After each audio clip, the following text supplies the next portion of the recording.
Viu la teva pròpia història. Andorra patrocina Central de Neu.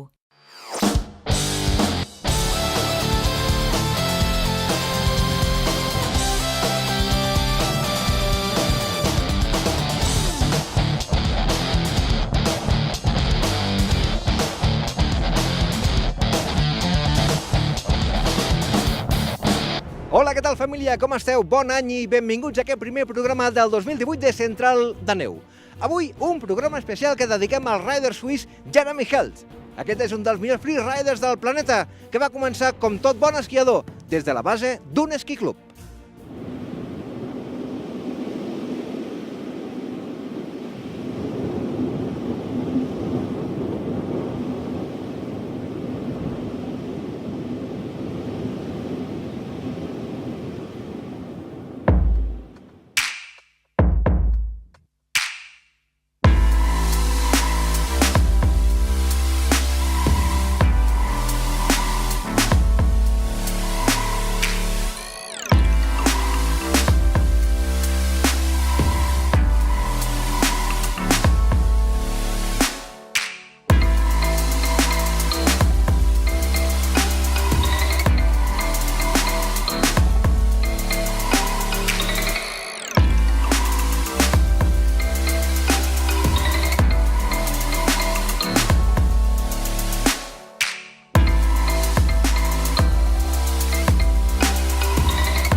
Le premier souvenir que j'ai du ski, ça vient d'une photo que j'ai retrouvée il n'y a pas très longtemps. Et j'étais avec ma tante dans une combinaison One Piece avec des espèces de patinettes. C'est ces premiers skis qu'on met sous les pieds des tout petits enfants. Je pense que j'avais 3 ans. J'ai commencé naturellement les entraînements de ski alpin au ski club. C'était un bon moyen de se comparer aux autres et puis de pouvoir charrier les autres à la récré. Et ça, c'était à peu près à 7 ans, je dirais, que je suis rentré dans le ski club Salvan-les-Marécottes. Et ensuite, ça a été super naturel. Au fil du temps que je faisais du ski alpin, là, c'est devenu vraiment une passion. Allégé, joli. Je me suis retrouvé assez rapidement vers les 14 ans en équipe valaisanne. Ça, c'est vraiment une sélection qui regroupe les meilleurs valaisans pour pouvoir les pousser un peu plus loin en équipe nationale. Et puis à 16 ans, je suis arrivé en course FIS. C'est là où tu dois marquer des points pour pouvoir avoir les points d'aller en équipe suisse et pouvoir imaginer un futur dans ces piquets.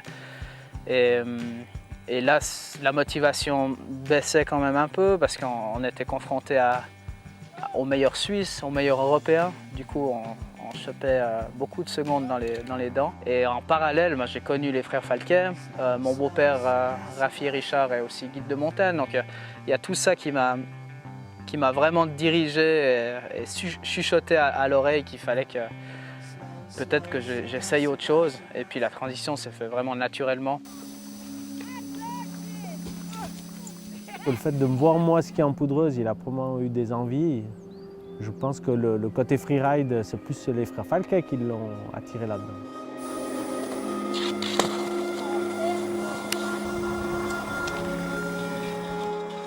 Loris et moi avons rencontré Jérémy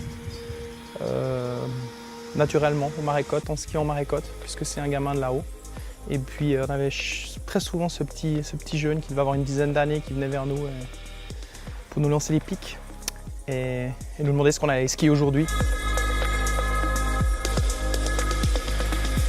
Je tournais mon premier film avec Loris et Nico, c'était à l'âge de 16 ans, dans une nuit d'hiver. C'est comme ça que ça a commencé.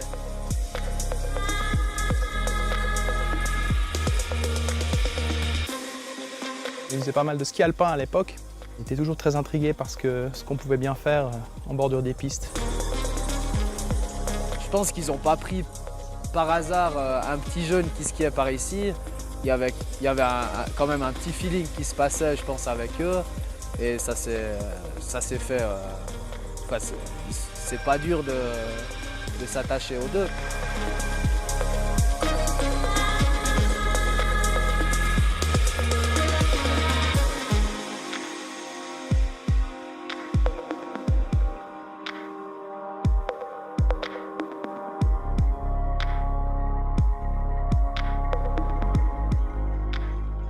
Je retrouvais un peu la motivation que j'avais au début de l'alpin dans une nouvelle discipline. Je redécouvrais un peu le ski et j'étais surmotivé.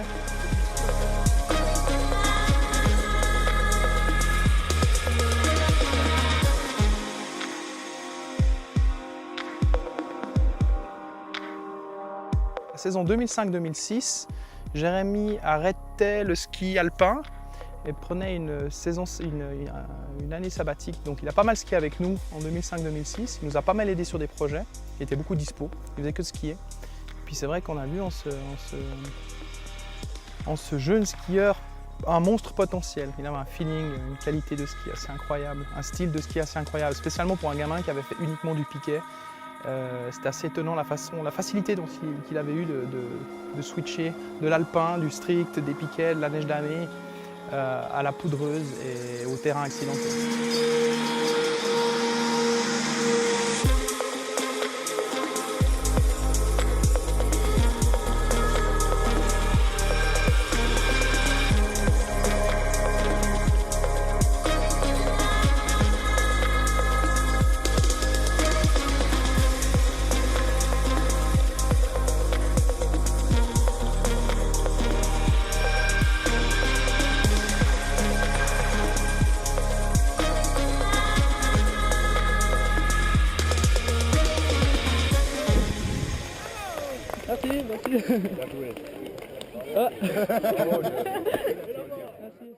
J'oriente plutôt mon ski sur des faces super raides, assez techniques. Je fais attention à mon style sur les images, vidéos et photos. C'est vraiment le côté technique qui pourrait me différencier.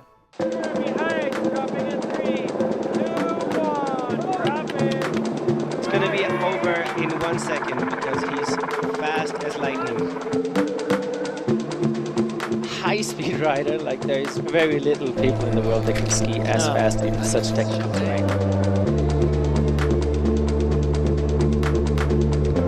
You put this guy anywhere and he has got one gear, that's a million miles an hour, like his hair's on fire. Sans les compètes de freeride, je ne serais pas là où je suis. C'est vraiment la seule rampe de lancement qu'on a dans notre sport.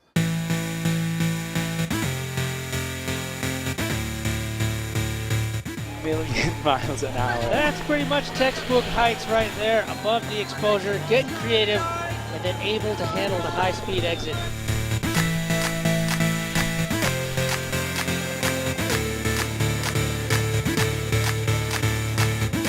C'était le plan vraiment depuis le début. Je me suis dit, je vais faire les compétitions, de toute façon ça sera bénéfique pour mon ski.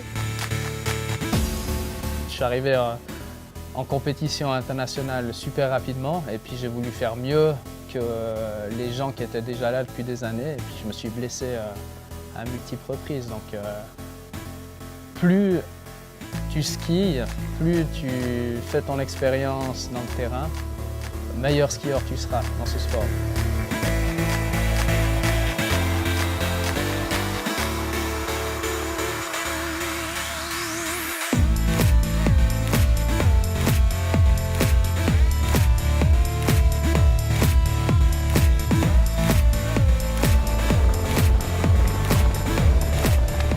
Le World Tour, c'est un environnement où tu es mélangé à plein de bons skieurs qui ont chacun des spécialités différentes. Et tu es dans ce saladier, tu es avec eux et puis tu dois un peu te battre contre eux. C'est pour ça que je fais de la compétition, c'est pour me sortir un peu de cette zone de confort et puis essayer de pousser un peu plus mon ski. Going for a backflip and landing it!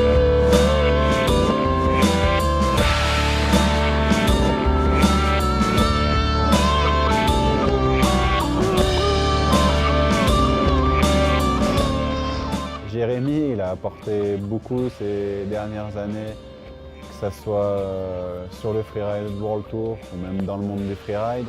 Je sais que pour moi, ça a été quelqu'un de très moteur dans mon ski.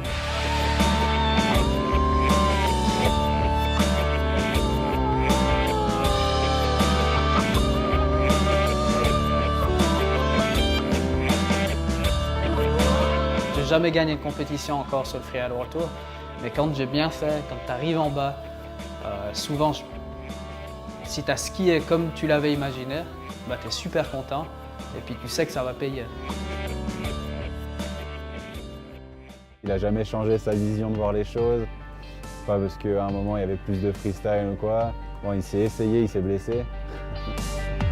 Il est revenu sur ses, on va dire, sur ses forces et franchement il les a exploitées à 100%.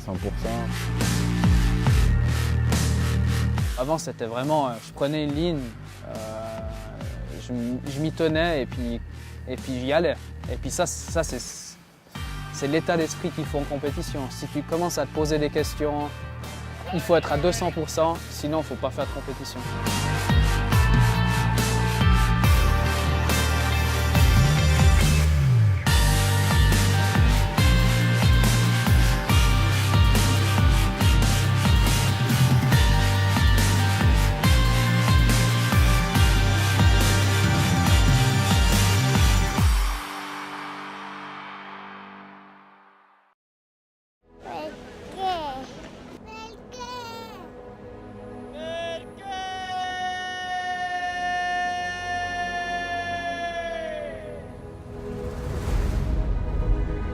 Des de petits ja ens preguntem el perquè de les coses. Sempre busquem respostes. Però algunes preguntes no es poden contestar en paraules. La sensació de trepitjar la neu per primer cop. La il·lusió de sentir-te nen una altra vegada. O de jugar a ser gran. La satisfacció de superar els teus límits i marcar-te nous objectius. O de sentir-te com un heroi baixant per pistes de Copa del Món. Perquè parar no és als teus plans, però sempre trobaràs l'excusa perfecta per aturar-te. Perquè, en el fons, saps que no et conformes, que sempre busques anar més enllà, perquè ets el primer a arribar i l'últim a marxar. Perquè continuarà havent preguntes que no podrem contestar en paraules.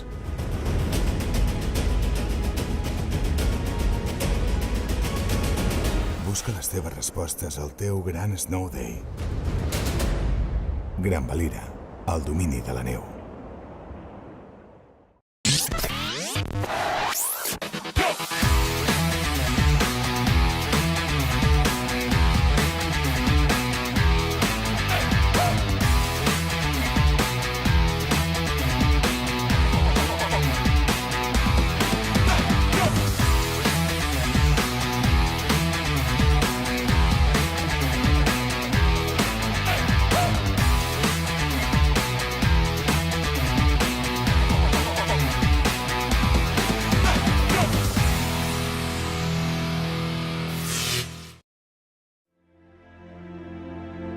Une fois que tu as un petit nom dans le milieu, tu essayes de faire des projets films et puis c'est ça qui fait rêver vraiment.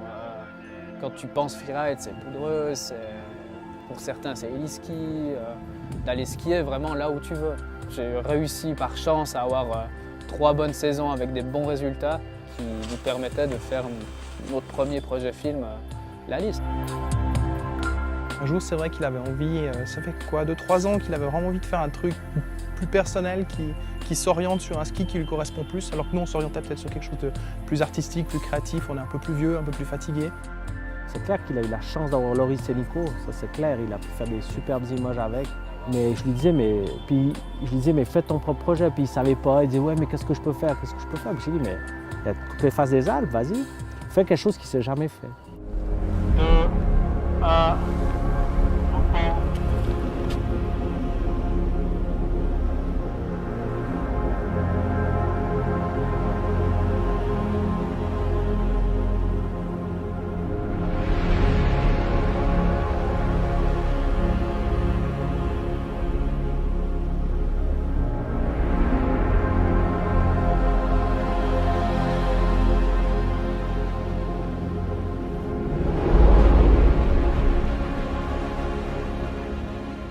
c'est ça qui m'a aussi beaucoup motivé. Qu'est-ce qu'on peut faire sur ces 2 planches de bois que tu mets sous tes skis? On ne change rien à l'humain, c'est juste 2 skis qu'on met sous les pieds. On peut skier à plus de 120 km/h dans des pentes incroyables, et sauter des cailloux. Puis après, tu regardes en été où tu es passé en ski, mais c'est fou. Ça pousse assez ma curiosité de skieur.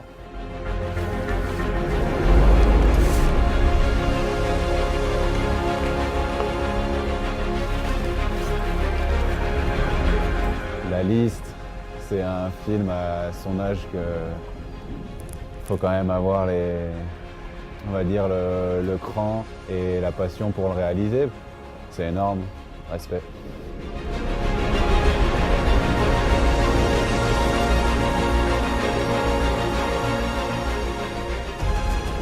Les journées pures de poudreuse où tu skis des gros dénivelés dans la forêt, dans des beaux terrains, c'est magnifique. Mais l'expérience que j'ai eue les 2 dernières saisons à skier, à chasser un peu ces 4000, j'ai skié des montagnes, mais j'aurais jamais imaginé ça il y a 5 ans en arrière. Et là, j'ai eu clairement les meilleurs moments que j'ai jamais eu sur mes skis pendant ce projet.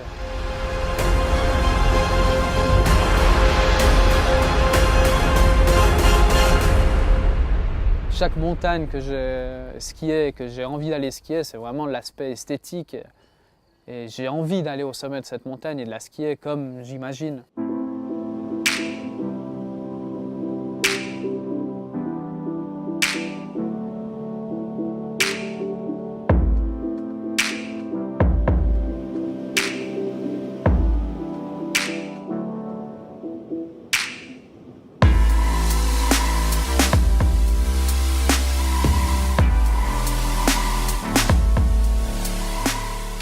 Il a monté tout seul son projet. Après, la discussion sur les faces, je lui ai bien fait comprendre qu'il ne pouvait pas se baser que sur 15 faces puis faire que ces 15-là.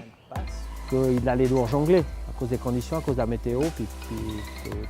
Sinon, il faut 20 ans pour faire un projet comme le sien.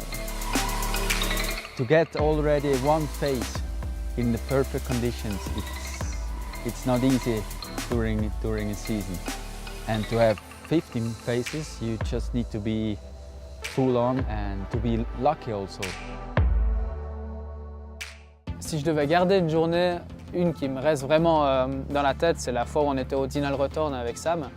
On n'était pas du tout sûr des conditions, on voyait pas mal de glace. Et voilà, on est monté à pied, on a pu regarder un peu comment ça se passait. Et après, on a fait 2 lignes. Mais moi, je suis arrivé au fond, mais j'étais euphorique.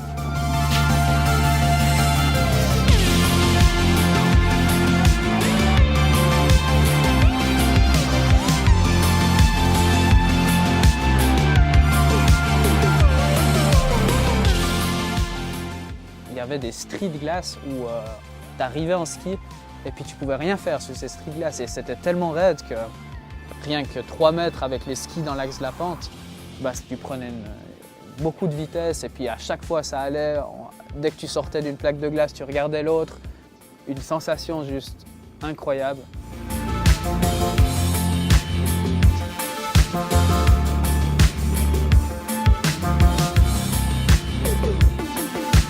C'est clair aussi avec la montée de l'Obergabellhorn et la descente, c'était vraiment l'objectif du projet. Et ça, c'était. Si je devais garder 2 journées, ce serait clairement celle-là. Pour l'instant, c'est les escaliers de la Migros.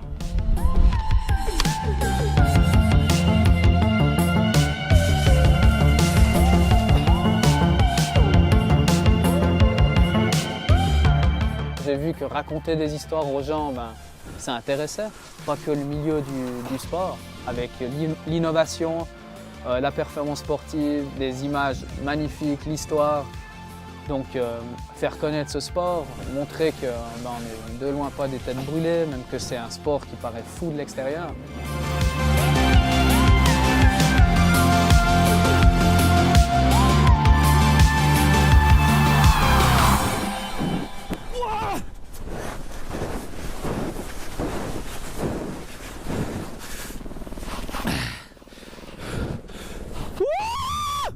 Oh putain! Après, c'est vrai qu'au niveau performance, il faut que ça s'arrête un moment parce que si on prend La descente, je sais pas, de l'Oberg à Bellorn, je sais pas si on peut vraiment la faire différente. Je vois de l'extérieur ce qui se passe au printemps. Là, les personnes vont partout maintenant. Je critique pas du tout, je trouve que c'est bien. Ça ouvre, ça pousse le sport, ça extend un peu les possibilités. Mais ça met plus de monde sur les montagnes. Et qui dit plus de monde dit quand même plus d'accidents. Et il y a souvent cette question qui revient, si on montre le mauvais exemple et tout, mais c'est aux gens aussi de se raisonner et puis de dire qu'il faut un peu de préparation pour arriver à là. Puis s'entourer des gens compétents sur la liste, j'aurais jamais pu réussir ce projet sans l'aide de mon beau-père qui est guide depuis 20 ans. Il y a Sam qui a une super bouteille en montagne et puis toute l'équipe qui était avec moi, ça c'était impossible. Donc il faut savoir s'entourer aussi.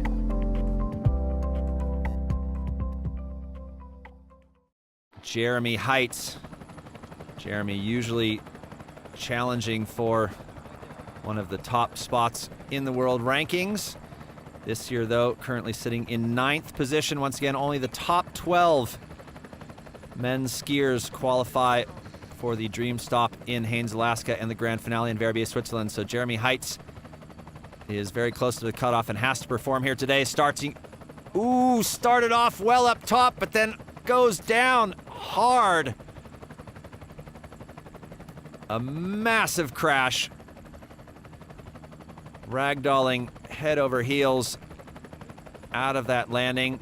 And the guides, of course, coming over immediately to check and see if Jeremy is okay.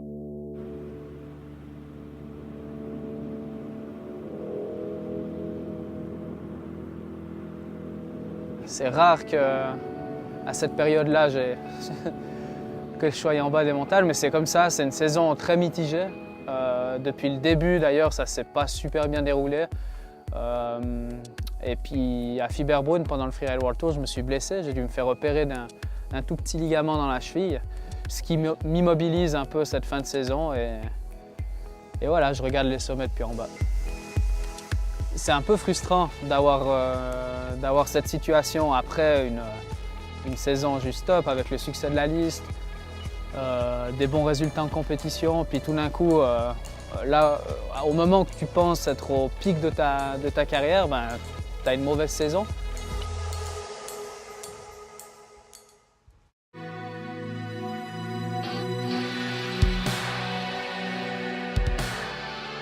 Tu as le temps de réfléchir à la suite, quoi. Et là, cette fin de saison, je voulais chercher un peu des réponses. J'ai lu le bouquin d'Erard Loretan qui a tout fait aussi. Il y a aussi Uli Steck, on en a beaucoup parlé ces temps, donc ça m'a fait aussi beaucoup réfléchir. C'est des gars, je ne me compare pas du tout à eux, mais c'est des gars qui ont accompli les buts qu'ils s'étaient fixés. Et puis après, ils ont eu des passages vraiment à vide. Et voilà, moi je pense que c'est normal et puis il faut se servir de ce passage un peu à vide pour faire d'autres choses. Là, j'ai un projet autant ambitieux que la liste, c'est de construire ma maison en bas là. Donc j'essaye d'utiliser ce temps que je ne peux pas aller en montagne, l'optimiser dans quelque chose d'autre, et tout en pensant au projet futur, mais c'est clair que c'est assez frustrant. La future maison 8, le base camp. On est sur le terrain, sur le terrain de ma future maison. J'ai essayé de penser un peu plus à moi puis de m'installer pour faire de plus gros projets après. Donc voilà, j'ai fait appel au maître, d'aider pour creuser. Et voilà, dans 6-7 mois, on est sous toit pour attendre la neige. Je m'inspire beaucoup avant, je disais que j'ai lu quelques livres d'alpinisme. Et puis c'est plutôt de ce côté-là que je chercherais des modèles, plus que quelqu'un qui fait une performance incroyable sur les skis. J'ai eu des idoles vraiment avant, j'ai eu dans l'alpin, après il y a eu les frères Falquet, après il y a eu tous ces gens qui faisaient l'extrême de Verbier, où je voyais je les regardais avec des grands yeux et puis je disais mais comment c'est possible de skier comme ça? Et puis maintenant je me suis plutôt tourné sur comment ils arrivent à rester à un niveau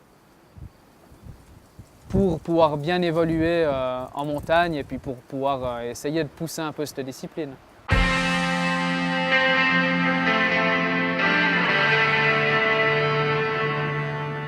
Puis à côté du ski, j'ai plein d'autres passions. J'aime bien être actif, je fais pas mal de delta, je fais beaucoup de vélo. J'aime bien être en forme et me mettre en forme pour être performant durant la saison d'hiver. Donc ça prend du temps. Quand je vois ce qu'il fait en entraînement, il n'arrive pas à rester une journée tranquille. Il faut qu'il aille en vélo, il faut qu'il aille à la salle.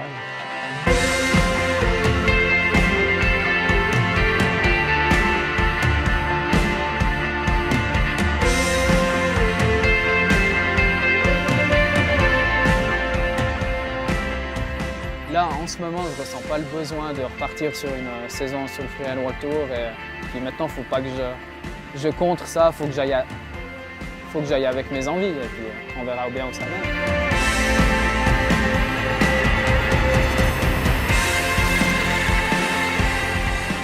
Il y a des hauts et des bas dans toutes les carrières de sportifs. Et je pense que c'est juste normal. Et là, je pense déjà à des projets films, pour faire on va dire une suite de ce film La Liste.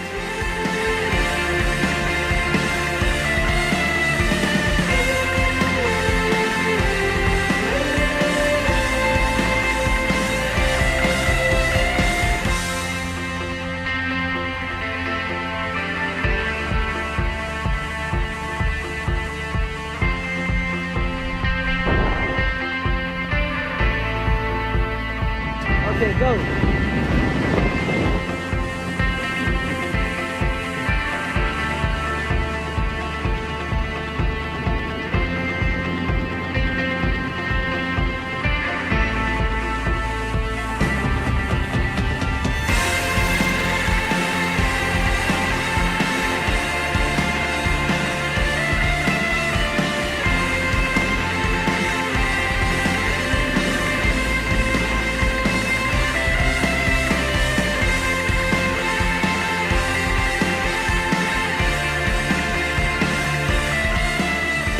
Je pense que l'évolution du ski ne va pas s'arrêter là. Dans les Alpes, on commence à bien tourner autour de ce terrain. Beaucoup de choses ont déjà été faites. Et je pense qu'il y a encore beaucoup à exploiter, peut-être dans d'autres pays. Mais je ne pense pas que c'est fini là.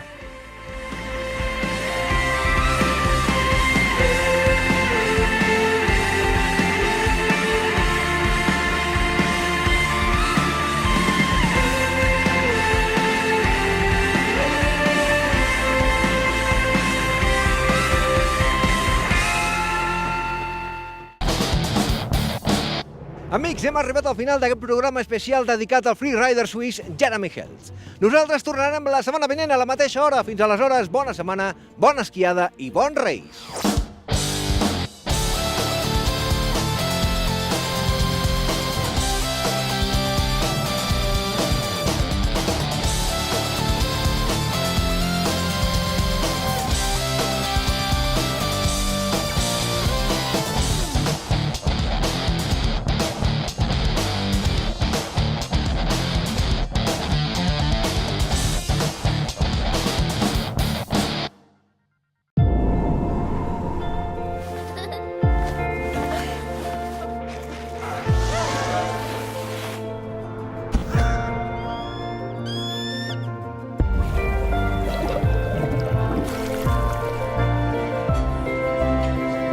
Andorra, viu la teva pròpia història. Andorra ha patrocinat Central de Neu.